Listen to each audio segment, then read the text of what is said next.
ಪ್ರಿಯ ವೀಕ್ಷಕರೇ, ನಿಮ್ಮೆಲ್ಲರಿಗೂ ತುಂಬು ಹೃದಯದ ವಂದನೆಗಳು. ದೈವಾನ್ವೇಷಣೆ ಸತ್ಯವೇದ ಅಧ್ಯಯನ ಕಾರ್ಯಕ್ರಮಕ್ಕೆ ಪ್ರೀತಿಯ ಸುಸ್ವಾಗತ. ಒಬ್ಬರು ಹೀಗೆ ಹೇಳಿದ್ದಾರೆ, ಭವಿಷ್ಯದ ಕುರಿತಾದ ಧರ್ಮವನ್ನು ನಾನು ನಂಬುವುದಿಲ್ಲ, ಈಗಿನ ಈ ಲೋಕದ ಧರ್ಮವನ್ನು ಮಾತ್ರ ನಂಬುತ್ತೇನೆ ಎಂಬುದಾಗಿ. ಪ್ರಿಯರೇ, ಧರ್ಮವು ನಮ್ಮನ್ನು ರಕ್ಷಿಸಲಾರದು.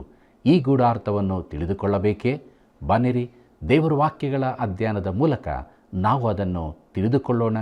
ಕಾರ್ಯಕ್ರಮ ವೀಕ್ಷಿಸಿದ ನಂತರ ಕರೆ ಮಾಡಲು ಮರೆಯದಿರಿ. ಕರ್ತನಲ್ಲಿ ಪ್ರೀತಿಯುಳ್ಳ ದೇವಜನರೇ, ಶಾಂತಿಯನ್ನು ನಿಮಗೆ ಬಿಟ್ಟು ಹೋಗುತ್ತೇನೆ, ನನ್ನಲ್ಲಿರುವಂಥ ಶಾಂತಿಯನ್ನು ನಿಮಗೆ ಕೊಡುತ್ತೇನೆ, ಲೋಕವು ಕೊಡುವ ರೀತಿಯಿಂದ ನಾನು ನಿಮಗೆ ಕೊಡುವುದಿಲ್ಲ ಎಂಬುದಾಗಿ ಹೇಳಿದ ನಮ್ಮ ರಕ್ಷಕನಾದ ಯೇಸು ಕ್ರಿಸ್ತನ ನಾಮದಲ್ಲಿ ನಿಮ್ಮೆಲ್ಲರನ್ನು ವಂದಿಸುತ್ತಾ ಇಂದಿನ ಸತ್ಯವೇದ ಅಧ್ಯಯನ ಕಾರ್ಯಕ್ರಮಕ್ಕೆ ಪ್ರೀತಿಯಿಂದ ಸ್ವಾಗತಿಸುತ್ತೇನೆ. ಪ್ರಿಯರೇ, ನಮ್ಮ ಧ್ಯಾನವನ್ನು ಮುಂದುವರಿಸುವಾಗ ರೋಮಾಪುರದವರಿಗೆ ಬರೆದ ಪತ್ರಿಕೆ 5ನೇ ಅಧ್ಯಾಯದ ಮುಖ್ಯ ಪ್ರಸ್ತಾಪವನ್ನು ನೋಡುವಾಗ ರಕ್ಷಣೆಯ ಪ್ರಯೋಜನಗಳು, ಭಕ್ತನ ಪವಿತ್ರ ಮಾಡುವಿಕೆ ಎಂಬುದನ್ನು ಕಾಣುತ್ತೇವೆ. ಪ್ರಿಯರೇ, ಈ ಪತ್ರಿಕೆಯನ್ನು ಇಲ್ಲಿಯವರೆಗೆ ಓದಿದವರ ಮನಸ್ಸಿನಲ್ಲಿ ಸ್ವಾಭಾವಿಕವಾಗಿ ಏಳಬಹುದಾದ ಪ್ರಶ್ನೆಯೊಂದಕ್ಕೆ ಪೌಲನು ಈ ಅಧ್ಯಾಯದಲ್ಲಿ ಉತ್ತರವಾಗಿ ಹೇಳುತ್ತಾನೆ. ಕ್ರಿಸ್ತನಲ್ಲಿ ನಮಗಿರುವ ಬಿಡುಗಡೆಯಿಂದಾಗಿ ನಾವು ರಕ್ಷಿಸಲ್ಪಟ್ಟಿದ್ದೇವೆಂದು ಅವನು ಹೇಳಿದ್ದಾನೆ. ಈ ಬಿಡುಗಡೆಯು ಕ್ರೂಜೆಯ ಮೇಲೆ ಬಹು ವಿಶೇಷವಾದ ಬೆಲೆ ತೆರುವ ಮೂಲಕ ಸಂಪಾದಿಸಲ್ಪಟ್ಟದ್ದಾಗಿದೆ. ಪಾಪದ ಅಪರಾಧ ಭಾವದಿಂದ ಅದು ನಮ್ಮನ್ನು ಬಿಡುಗಡೆ ಮಾಡುತ್ತದೆ. ಹೀಗೆ ಪಾಪದ ಪ್ರಶ್ನೆಯು ಪರಿಹರಿಸಲ್ಪಟ್ಟಿತು. ಅಂದರೆ ನಾವು ದೇವರೆದುರಿಗೆ ನಮ್ಮ ರಕ್ಷಣೆಯನ್ನು ತೀರ್ಮಾನಿಸುವ ನ್ಯಾಯ ತೀರ್ಪಿಗೆ ಒಳಗಾಗುವುದಿಲ್ಲ ಎಂದಾಯಿತು. ಅಂದರೆ ಕ್ರಿಸ್ತನಲ್ಲಿ ನಂಬಿಕೆ ಇಟ್ಟವರಿಗೆ ಒಂದು ನಿತ್ಯವಾದ ಬಿಡಾರವು ಸಿದ್ಧವಾಗಿದೆ ಎಂದಾಯಿತು. ಈಗ ಪೌಲನು ಉತ್ತರಿಸುವ ಪ್ರಶ್ನೆಯೆಂದರೆ, ಹಾಗಾದರೆ ಈ ಲೋಕದ ಈಗಿನ ಪರಿಸ್ಥಿತಿ ಏನು? ಕೆಲವು ಉದಾರತಾವಾದಿಗಳು ಹೀಗೆ ಹೇಳುವುದನ್ನು ಕೇಳಿದ್ದೇನೆ, ಭವಿಷ್ಯದ ಕುರಿತಾದ ಧರ್ಮವನ್ನು ನಾನು ನಂಬುವುದಿಲ್ಲ, ಈಗಿನ ಈ ಲೋಕದ ಧರ್ಮವನ್ನು ಮಾತ್ರ ನಂಬುತ್ತೇನೆ ಎಂಬುದಾಗಿ. ಪ್ರಿಯರೇ, ಒಬ್ಬ ಯೌವನಸ್ಥನೊಂದಿಗೆ ನಾನು ಮಾತಾಡಿದೆ. ಅವನು ಕ್ರೈಸ್ತತ್ವದ ಕುರಿತಾಗಿ ಕೇಳಲು ಇಚ್ಛಿಸಲಿಲ್ಲ. ಅದು ಆಕಾಶದಲ್ಲಿನ ಎಂದೋ ಸಿಗಬಹುದಾದ ಸಣ್ಣ ವಸ್ತುವಿನಂತೆ, ನಾನು ಅದಕ್ಕೆ ಲಕ್ಷ್ಯ ಕೊಡುವುದಿಲ್ಲ ಅಂದನು. ಆಗ ನಾನು ಅವನಿಗೆ ಹೇಳಿದೆ, ನಿನಗೆ ನಿನ್ನ ವಸ್ತು ಇಲ್ಲೇ ಈಗಲೇ ಸಿಗಬೇಕಲ್ಲವೇ, ಮುಂದಕ್ಕೆ ಅಲ್ಲ. ಅವನು ಹೌದು ಎಂದು ಹೇಳಿದನು. ಪುನಃ ನಾನು ಹೇಳಿದೆ, ನಿನಗೆ ನೀನು ಆಶಿಸಿದ್ದು ಸಿಗುವ ರೀತಿ ಕಾಣಿಸುತ್ತಿಲ್ಲ ಎಂದು. ಅವನು ಅದು ಹೌದು ಎಂದು ಒಪ್ಪಿಕೊಂಡನು. ಆಗ ನಾನೆಂದೆ, ಹಾಗಾದರೆ ಅದನ್ನು ಇಲ್ಲಿಯೂ ಕಳಕೊಂಡು ಮುಂದಕ್ಕೂ ಸಿಗದಂತಾಗುವುದು ಬಹಳ ದುಃಖಕರವಾದದ್ದು ಎಂದು. ಕರ್ತನಲ್ಲಿ ಪ್ರಿಯರೇ, ಒಬ್ಬನು ಕ್ರಿಸ್ತನಲ್ಲಿ ನಂಬಿಕೆ ಇಟ್ಟಾಗ, ನಂಬಿಕೆಯ ಮೂಲಕ ನೀತಿವಂತನೆಂದು ನಿರ್ಣಯಿಸಲ್ಪಟ್ಟಾಗ ಅವನಿಗೆ ಈ ಲೋಕದಲ್ಲಿಯೇ ಕೆಲವು ವಿಶೇಷ ಸಂಗತಿಗಳು ದೊರಕುತ್ತವೆಂದು ಪೌಲನು ತೋರಿಸಿಕೊಡಲಿದ್ದಾನೆ. ಈ ಪ್ರಯೋಜನಗಳನ್ನು ಲೋಕವು ಆಶಿಸುತ್ತದೆ, ಅದರ ಕುರಿತು ತಿಳಿದುಕೊಳ್ಳಲು ಇಚ್ಛಿಸುತ್ತದೆ. ಪ್ರಿಯರೇ, ಪ್ರತಿಯೊಬ್ಬ ವಿಶ್ವಾಸಿಗೆ ದೊರಕುವ ಈ ಪ್ರಯೋಜನಗಳನ್ನು ಪಡೆದುಕೊಳ್ಳಲು ಅನೇಕರು ಪ್ರಯತ್ನಿಸಿ ಅದಕ್ಕಾಗಿ ತುಂಬ ಹಣ ವೆಚ್ಚ ಮಾಡುತ್ತಾರೆ. ಇದರ ಅರ್ಥ ಎಲ್ಲ ವಿಶ್ವಾಸಿಗಳು ಅದನ್ನು ಅನುಭವಿಸುತ್ತಾರೆಂದಲ್ಲ, ಆದರೂ ದೇವರು ಅದನ್ನು ನಿನಗಾಗಿ ತೆರೆದಿಟ್ಟಿದ್ದಾನೆ. ನೀನು ಕೈಚಾಚಿ ಅದನ್ನು ತೆಗೆದುಕೊಳ್ಳಬೇಕಷ್ಟೇ. ಪ್ರೀತಿಯುಳ್ಳ ದೇವಜನರೇ, ರಕ್ಷಣೆಯ ಪ್ರಯೋಜನಗಳು ಎಂಬ ವಿಚಾರವನ್ನು ನೋಡೋಣ. ಅದರಲ್ಲಿ ಮೊದಲನೆಯದು ಸಮಾಧಾನ.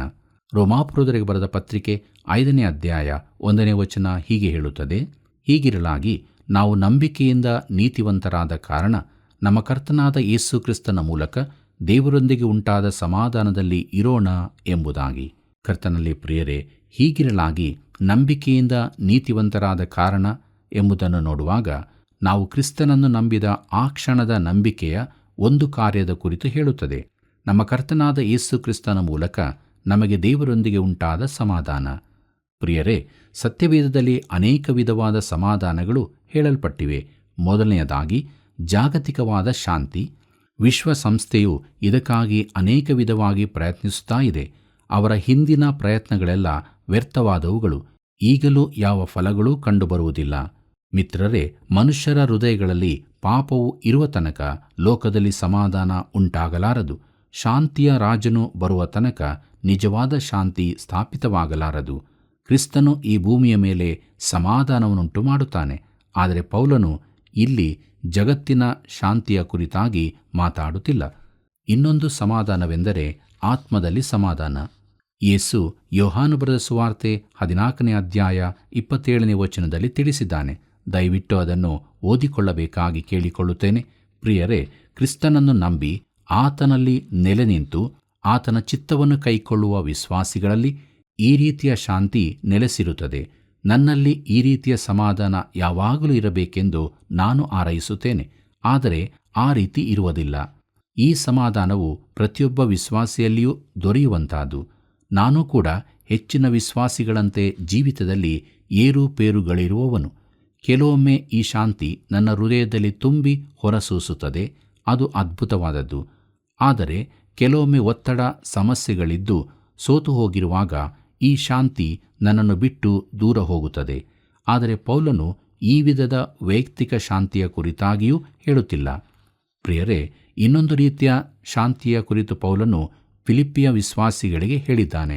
ಫಿಲಿಪ್ಯರಿಗೆ ಬರೆದ ಪತ್ರಿಕೆ 4ನೇ ಅಧ್ಯಾಯ 7ನೇ ವಚನವನ್ನು ಗಮನಿಸಿರಿ. ಅದರಲ್ಲಿ ಎಲ್ಲ ಗ್ರಹಿಕೆಯನ್ನು ಮೀರುವ ಸಮಾಧಾನ ಎಂಬುದಾಗಿ ನೋಡುತ್ತೇವೆ. ಪ್ರಿಯರೇ, ಅದು ಗ್ರಹಿಕೆಗೆ ಮೀರಿದ್ದಾದ್ದರಿಂದ ನನಗೆ ಅದೇನೆಂದು ತಿಳಿದಿಲ್ಲ, ನಿಮಗೂ ತಿಳಿದಿಲ್ಲವೆಂದು ನೆನೆಸುತ್ತೇನೆ.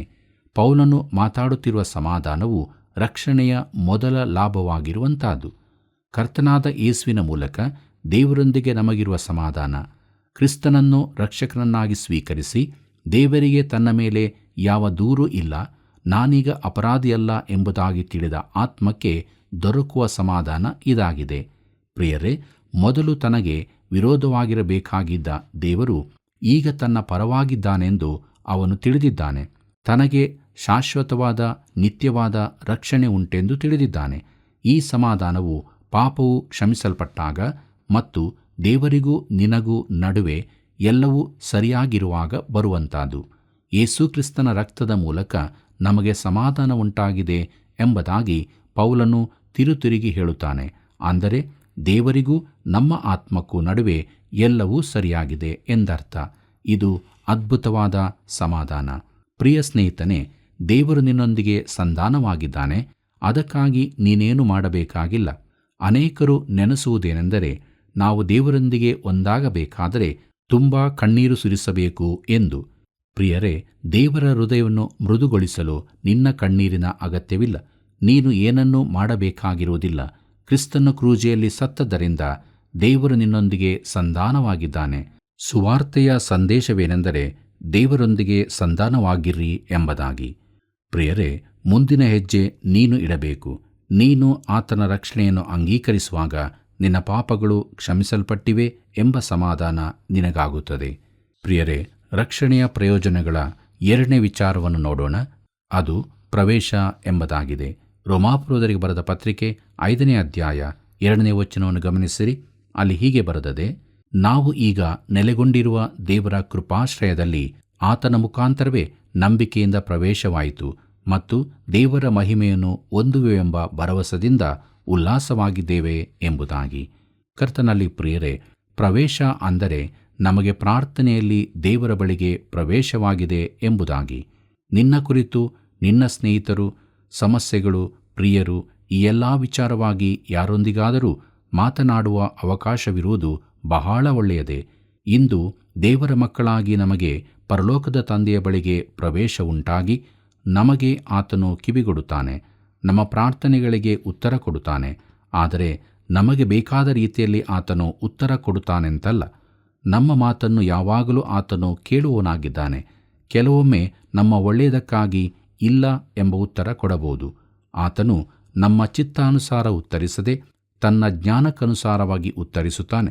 ನಾವು ಈಗ ನೆಲೆಗೊಂಡಿರುವ ಈ ಕೃಪೆಗೆ ನಂಬಿಕೆಯಿಂದಲೇ ಪ್ರವೇಶ ದೊರಕಿದೆ ಎಂಬುದನ್ನು ಗಮನಿಸೋಣ. ಪ್ರೀತಿಯುಳ್ಳ ದೇವಜನರೇ, 3ನೇದಾಗಿ ನೋಡುತ್ತೇವೆ ನಿರೀಕ್ಷೆ ಅಥವಾ ಭರವಸ ಎಂಬುದಾಗಿ.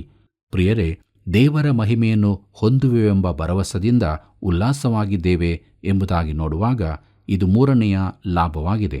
ಇಲ್ಲಿ ಹೇಳಲ್ಪಟ್ಟಿರುವ ನಿರೀಕ್ಷೆಯು ಸತ್ಯವೇದವು ತಿಳಿಸುವಂಥದ್ದಾಗಿದೆ. ಕರ್ತನು ತಿರುಗಿ ಬಂದು ತನ್ನ ಸಭೆಯನ್ನು ಈ ಲೋಕದೊಳಗಿಂದ ಒಯ್ಯುವುದು ಮಹಿಮೆಯ ನಿರೀಕ್ಷೆಯಾಗಿದ್ದು, ಅದು ಆತನ 2ನೇ ಬರೋಣದಲ್ಲಿ ನಡೆಯತಕ್ಕ ಸಂಗತಿಯಾಗಿದೆ. ಕರ್ತನಲ್ಲಿ ಪ್ರಿಯರೇ, ದೇವರ ಮಗುವಿಗೆ ಈ ನಿರೀಕ್ಷೆ ಇರುತ್ತದೆ. ಅಂದರೆ ಅವನಿಗೊಂದು ಭವಿಷ್ಯವಿದೆ, ಎದುರು ನೋಡತಕ್ಕ ವಿಷಯವಿದೆ. ಜಗತ್ತು ನಿರೀಕ್ಷೆಗಾಗಿ ಭವಿಷ್ಯತ್ತಿಗಾಗಿ ಎದುರು ನೋಡುತ್ತಿರುತ್ತದೆ. ಜಗತ್ತಿನಲ್ಲಿರುವ ತಾಳ್ಮೆ ರಹಿತ ಸ್ಥಿತಿಯನ್ನು ಇದು ತೋರಿಸುತ್ತದೆ. ಇದರಿಂದ ಈ ದಿನಗಳಲ್ಲಿ ಅನೇಕ ಚಳುವಳಿಗಳು ಹುಟ್ಟಿಕೊಂಡಿವೆ ಮತ್ತು ಜನರು ಅಮಲು ಪದಾರ್ಥಗಳಿಗೆ, ಮಾದಕ ದ್ರವ್ಯಗಳಿಗೆ ಹಾಗೂ ಇನ್ನಿತರ ವ್ಯಸನಗಳಿಗೆ ದಾಸರಾಗಿದ್ದು ಅವೆಲ್ಲವುಗಳು ಗುರಿಯಿಲ್ಲದ ದಾರಿಗಳಾಗಿವೆ. ಯಾಕೆಂದರೆ ಅವರೆಲ್ಲರೂ ಭವಿಷ್ಯದ ಮೇಲಣ ಆಶೆಯನ್ನು ಕಳಕೊಂಡಿರುತ್ತಾರೆ. ಆದರೆ ದೇವರ ಮಕ್ಕಳಾದ ನಮಗಾದರೂ ಒಂದು ನಿರೀಕ್ಷೆಯಿದೆ, ಅದು ಮಹಿಮೆಯ ನಿರೀಕ್ಷೆ. ಪ್ರೀತಿಯುಳ್ಳ ದೇವಜನರೇ, 4ನೇ ಪ್ರಯೋಜನವನ್ನು ನಾವು ನೋಡುವಾಗ ಉಪದ್ರವಗಳಲ್ಲಿ ಜಯ ಎಂಬುದಾಗಿದೆ. ರೋಮಾಪುರದವರಿಗೆ ಬರೆದ ಪತ್ರಿಕೆ 5ನೇ ಅಧ್ಯಾಯ 3 ಮತ್ತು 4ನೇ ವಚನವನ್ನು ಗಮನಿಸಿರಿ. ಅಲ್ಲಿ ಹೀಗೆ ಬರೆದದೆ, ಇದು ಮಾತ್ರವಲ್ಲದೆ ನಮಗೆ ಉಂಟಾಗುವ ಉಪದ್ರವಗಳಲ್ಲಿಯೂ ಉಲ್ಲಾಸವಾಗಿದ್ದೇವೆ. ಯಾಕಂದರೆ ಉಪದ್ರವದಿಂದ ತಾಳ್ಮೆ ಹುಟ್ಟುತ್ತದೆ, ತಾಳ್ಮೆಯಿಂದ ಅನುಭವ ಸಿದ್ಧಿ ಹುಟ್ಟುತ್ತದೆ, ಅನುಭವದಿಂದ ನಿರೀಕ್ಷಣ ಹುಟ್ಟುತ್ತದೆಂದು ಬಲ್ಲೆವು ಎಂಬುದಾಗಿ. ಪ್ರೀತಿಯುಳ್ಳ ಸಹೋದರ ಸಹೋದರಿಯರೇ, ನಾವು ಉಪದ್ರವಗಳು ಬಂದಾಗ ಸಂತೋಷ ಪಡುತ್ತೇವೆ. ಉಪದ್ರವಗಳಿಂದ ತಾಳ್ಮೆ ಹುಟ್ಟುತ್ತದೆಂದು ಬಲ್ಲೆವು. ಈ ತಾಳ್ಮೆಯು ತನ್ನಿಂದ ತಾನಾಗಿ ಉಂಟಾಗುವುದಿಲ್ಲ. ತಾಳ್ಮೆಯಿಂದ ಅನುಭವ ಸಿದ್ಧಿಯೂ, ಅನುಭವದಿಂದ ನಿರೀಕ್ಷೆಯೂ ಉಂಟಾಗುತ್ತದೆ. ಪ್ರಿಯರೇ, ಉಪದ್ರವದೊಂದಿಗೆ ಈ 3 ಶಬ್ದಗಳು ಸೇರಿರುತ್ತವೆ. ಇದು ಆಸಕ್ತಿಯ ವಿಷಯವಾಗಿದೆ. ಒಂದು ಸಂತೋಷ, ಮತ್ತೊಂದು ನಿರೀಕ್ಷೆ ಹಾಗೂ 3ನೆಯದು ತಾಳ್ಮೆ. ಅದು ಪವಿತ್ರಾತ್ಮನ ಫಲವಾಗಿರುವುದಾದರೂ ದೇವರು ನಮ್ಮಲ್ಲಿ ಇವುಗಳನ್ನು ಹುಟ್ಟಿಸಬೇಕು. ಅಂದರೆ ವಿಶ್ವಾಸಿಯ ಜೀವಿತದಲ್ಲಿ ಇವು ಕಾಣಿಸಬೇಕಾದರೆ ಪ್ರಯಾಸ ಪಡಬೇಕಾಗಿದೆ. ವಿಶ್ವಾಸಿಯ ಜೀವಿತದಲ್ಲಿ ಫಲ ಕಾಣಬೇಕಾದರೆ ದೇವರು ಕೊಂಬೆಗಳನ್ನು ಶುದ್ಧಗೊಳಿಸಬೇಕಾಗುತ್ತದೆ. ಲೋಕವು ಇದನ್ನು ಬೇರೆ ರೀತಿಯಲ್ಲಿ ಮಾಡುತ್ತದೆ. ಕರ್ತನಲ್ಲಿ ಪ್ರಿಯರೇ, ರಕ್ಷಣೆಯ ಪ್ರಯೋಜನಗಳಲ್ಲಿ 5ನೇ ವಿಚಾರವನ್ನು ನೋಡುವಾಗ ಅದು ದೇವರ ಪ್ರೀತಿಯಾಗಿದೆ. ರೋಮಾಪುರದವರಿಗೆ ಬರೆದ ಪತ್ರಿಕೆ 5ನೇ ಅಧ್ಯಾಯ 5ನೇ ವಚನವನ್ನು ಗಮನಿಸಿರಿ. ಅಲ್ಲಿ ನಾವು ಹೀಗೆ ನೋಡುತ್ತೇವೆ, ಈ ನಿರೀಕ್ಷೆಯು ನಮ್ಮ ಆಶೆಯನ್ನು ಭಂಗಪಡಿಸುವುದಿಲ್ಲ. ನಮಗೆ ಕೊಟ್ಟಿರುವ ಪವಿತ್ರಾತ್ಮನ ಮೂಲಕವಾಗಿ ದೇವರ ಪ್ರೀತಿರಸವು ನಮ್ಮ ಹೃದಯಗಳಲ್ಲಿ ಧಾರಾಳವಾಗಿ ಸುರಿದದೆಯಲ್ಲ ಎಂಬುದಾಗಿ. ಕರ್ತನಲ್ಲಿ ಪ್ರಿಯರೇ, ದೇವರ ಪ್ರೀತಿಯು ನಮ್ಮ ಹೃದಯಗಳಲ್ಲಿ ಧಾರಾಳವಾಗಿ ಸುರಿದದೆಯಲ್ಲ. ಇದು ದೇವರ ಕಡೆಗಿನ ನಮ್ಮ ಪ್ರೀತಿಯಲ್ಲ, ನಮ್ಮ ಕಡೆಗಿನ ದೇವರ ಪ್ರೀತಿಯಾಗಿದೆ. ಮತ್ತು ನಮಗೆ ಕೊಡಲ್ಪಟ್ಟಿರುವ ಪವಿತ್ರಾತ್ಮನ ಮೂಲಕ ಈ ಪ್ರೀತಿಯು ನಿಜವಾಗಿ ಮಾಡಲ್ಪಟ್ಟಿದೆ. 6ನೇ ವಿಚಾರವನ್ನು ನೋಡುವಾಗ ಪರಿಶುದ್ಧಾತ್ಮನು. ಪ್ರಿಯರೇ, ಪರಿಶುದ್ಧಾತ್ಮನ ಕಾರ್ಯದ ಕುರಿತಾಗಿ ರೋಮಾಪುರ ಪತ್ರಿಕೆಯಲ್ಲಿ ಮೊದಲನೇದಾಗಿ ಇಲ್ಲಿ ಹೇಳಲ್ಪಟ್ಟಿದೆ. ಈಗಿನ ಲಾಭಗಳ ಪಟ್ಟಿಯಲ್ಲಿ ಒಂದು ಉಲ್ಲೇಖ ಮಾತ್ರ ಆಗಿರುತ್ತದೆ. ಮುಂದೆ ರೋಮಾಪುರದವರಿಗೆ ಬರೆದ ಪತ್ರಿಕೆ 8ನೇ ಅಧ್ಯಾಯಕ್ಕೆ ಬರುವವರೆಗೆ ಪವಿತ್ರಾತ್ಮನ ಕುರಿತಾಗಿ ನಾವು ನೋಡುವುದಿಲ್ಲ. ಅಲ್ಲಿ ಸುಮಾರು 20ಕ್ಕಿಂತ ಹೆಚ್ಚು ಬಾರಿ ಪವಿತ್ರಾತ್ಮನ ಹೆಸರು ಉಲ್ಲೇಖಿಸಲ್ಪಟ್ಟಿದೆ. ವಿಶ್ವಾಸಿಯ ಹೃದಯಕ್ಕೆ ದೇವರ ಪ್ರೀತಿಯನ್ನು, ಅಂದರೆ ನಮ್ಮ ಕಡೆಗಿನ ದೇವರ ಪ್ರೀತಿಯನ್ನು ನಿಜವೆಂದು ತೋರಿಸುವುದು ಪವಿತ್ರಾತ್ಮನೇ. ಪ್ರಿಯರೇ, ದೇವರು ನಮ್ಮನ್ನು ಪ್ರೀತಿಸುತ್ತಾನೆಂಬುದನ್ನು ನಾವು ತಿಳಿದುಕೊಳ್ಳಬೇಕು. ಜನರು ತಮ್ಮ ಜೀವಿತಗಳಲ್ಲಿ ಇದನ್ನು ಅರಿತುಕೊಳ್ಳುವುದು ಎಷ್ಟು ಅವಶ್ಯ. ಪವಿತ್ರಾತ್ಮನು ಮಾತ್ರ ದೇವರ ಪ್ರೀತಿಯನ್ನು ನಮಗೆ ನಿಜವೆಂದು ತೋರಿಸುತ್ತಾನೆ. ಪೌಲನು ದೇವರ ಪ್ರೀತಿಯನ್ನು ಕುರಿತು ಇಲ್ಲಿ ತಿಳಿಸುತ್ತಾನೆ.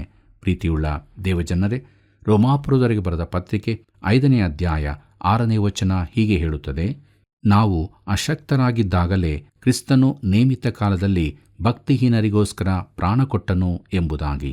ಕರ್ತನಲ್ಲಿ ಪ್ರಿಯರೇ, ಕ್ರಿಸ್ತನು ಒಳ್ಳೆಯವರಿಗಾಗಿ ಅಲ್ಲ, ಭಕ್ತಿಹೀನರಿಗಾಗಿ ಪ್ರಾಣಕೊಟ್ಟನು. ಆತನ ವೈರಿಗಳಾಗಿದ್ದು ಆತನನ್ನು ದ್ವೇಷಿಸುತ್ತಿದ್ದವರಿಗಾಗಿ ಆತನನ್ನು ಅವರು ಕ್ರೂಜಿಗೆ ಹಾಕುತ್ತಿದ್ದಾಗ ಆತನು, ತಂದೆಯೇ, ಅವರನ್ನು ಕ್ಷಮಿಸು, ತಾವು ಏನು ಮಾಡುತ್ತೇವೆಂದು ಅವರಿಗೆ ತಿಳಿಯದು ಎಂದು ಅವರಿಗಾಗಿ ಬೇಡಿಕೊಂಡನು. ಇದನ್ನು ನಾವು ಲೂಕನು ಬರೆದ ಸುವಾರ್ತೆ 23ನೇ ಅಧ್ಯಾಯ 24ನೇ ವಚನದಲ್ಲಿ ಓದುತ್ತೇವೆ. ಪ್ರಿಯರೇ, ಈ ಭಕ್ತಿಹೀನರಲ್ಲಿ ನಾನು ನೀನು ಸೇರಿರುತ್ತೇವೆ. ಕರ್ತನಲ್ಲಿ ಪ್ರಿಯರೇ, ದೇವರು ತನ್ನ ಪ್ರೀತಿಯಿಂದ ನಮ್ಮನ್ನು ರಕ್ಷಿಸುವುದಿಲ್ಲ. ಈ ಮಾತು ನಿಮಗೆ ಆಶ್ಚರ್ಯವನ್ನು ತರಬಹುದು. ದೇವರು ಪ್ರೀತಿಗಿಂತಲೂ ಹೆಚ್ಚಿನವನು. ಆತನು ಪರಿಶುದ್ಧನೂ ನೀತಿವಂತನೂ ಆಗಿದ್ದಾನೆ. ದೇವರು ಪರಲೋಕದ ಹಿಂದಿನ ಬಾಗಲನ್ನು ತೆರೆದು ಕತ್ತಲೆಯಲ್ಲಿ ಪಾಪಿಗಳನ್ನು ಒಳಗೆ ಸೇರಿಸುವವನಲ್ಲ. ಇಲ್ಲವೇ ಪರಲೋಕದ ಬಾಗಿಲನ್ನು ಅರ್ಧ ತೆರೆದು ಅವರನ್ನು ಒಳಗೂ ಬಿಡುವವನು ಅಲ್ಲ. ಒಂದು ವೇಳೆ ಆತನು ಹಾಗೆ ಮಾಡುವುದಾದರೆ ಅಪರಾಧಿಯನ್ನು ಬಿಟ್ಟು ಬಿಡುವ ಭ್ರಷ್ಟ ನ್ಯಾಯಾಧಿಪತಿಯಾದನು. ಪ್ರಿಯರೇ, ಪಾಪಿಗಳ ಪಾಪಕ್ಕಾಗಿ ದೇವರು ದಂಡನೆ ಕೊಡಲೇಬೇಕಿದೆ. ನ್ಯಾಯ ವಿಚಾರಣೆ ಆಗಲೇಬೇಕಿದೆ. ಆದರೆ ದೇವರು ನಮ್ಮನ್ನು ಪ್ರೀತಿಸುತ್ತಾನೆ. ನೀನು ಯಾರೇ ಆಗಿದ್ದರೂ, ಏನನ್ನೂ ಮಾಡಿದ್ದರೂ ದೇವರು ನಿನ್ನನ್ನು ಪ್ರೀತಿಸುತ್ತಾನೆ. ನೀವು ಕೆಟ್ಟದ್ದನ್ನು ಮಾಡಿದರೆ ದೇವರು ನಿನ್ನನ್ನು ಪ್ರೀತಿಸುವುದಿಲ್ಲ ಎಂದು ಮಕ್ಕಳಿಗೆ ಹೇಳುವುದು ತಪ್ಪು. ಆದರೆ ದೇವರು ಮಕ್ಕಳು ತಪ್ಪು ಮಾಡಿದಾಗಲೂ ಅವರನ್ನು ಪ್ರೀತಿಸುತ್ತಾನೆ. ದೇವರು ನಮ್ಮನ್ನು ಪ್ರೀತಿಸದ ಹಾಗೆ ಮಾಡಲು ಸಾಧ್ಯವಿಲ್ಲ. ಆದರೆ ದೇವರ ಪ್ರೀತಿಯನ್ನು ಅನುಭವಿಸದ ಸ್ಥಿತಿಯಲ್ಲಿ ನೀನು ಇರಬಹುದು. ಉದಾಹರಣೆಗೆ, ಸೂರ್ಯನು ಬೆಳಕು ಕೊಡದಂತೆ ಮಾಡಲು ನಿನಗೆ ಸಾಧ್ಯವಿಲ್ಲ, ಆದರೆ ಆತನ ಬೆಳಕು ನಿನ್ನ ಮೇಲೆ ಬೀಳದಂತೆ ತಪ್ಪಿಸಿಕೊಳ್ಳಬಹುದು.